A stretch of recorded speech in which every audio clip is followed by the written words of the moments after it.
Growing up in France, I started to hear about things like Doctors Without Borders. I loved the idea of going out and helping people. My name is Virginie Marchand, and I'm a 4th-year medical student at Duke.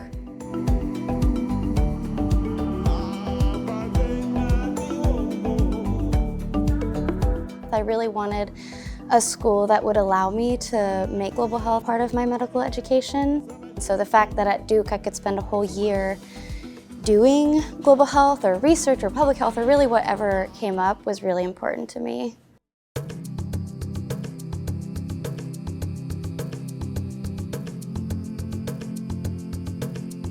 I joined a team that was focused on HIV stigma during labor and delivery. HIV prevalence in Tanzania is quite high, especially in women. The reproductive years of their life end up being really important for getting in touch with these women, diagnosing them, engaging them in care. And if they're coming to the hospital and having not so great of an experience or a stigmatizing experience, that might influence their desire to come back.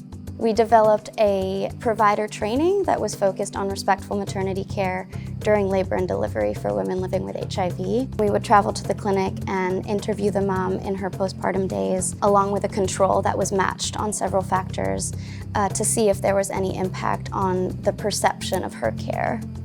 So we found that the training had a really great impact on the providers. We saw an increase in their self-report of respectful maternity care practices, a decrease in their levels of HIV stigma, and then an increase in their confidence in their abilities to provide good care to these women and to respond to emergencies. On the flip side, on patient care, I think we found that our sample was too small, despite us feeling like it was quite big.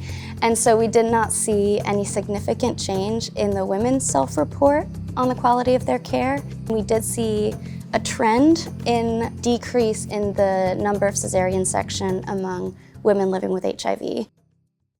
I just fell in love with Tanzania. It's a beautiful country. The people are so kind. I don't think there are many schools where you could spend a whole year doing social, behavioral, global health research abroad, and so I'm really thankful for that. And then now in my 4th year, I was able to go back to Tanzania for a clinical elective and get even more experience in a different primary care clinical setting there. Going into OBGYN, it's been great for me to have this reminder of what most women around the world might be facing when they enter the reproductive years of their life. And so keeping those in mind as I enter practice will be really wonderful.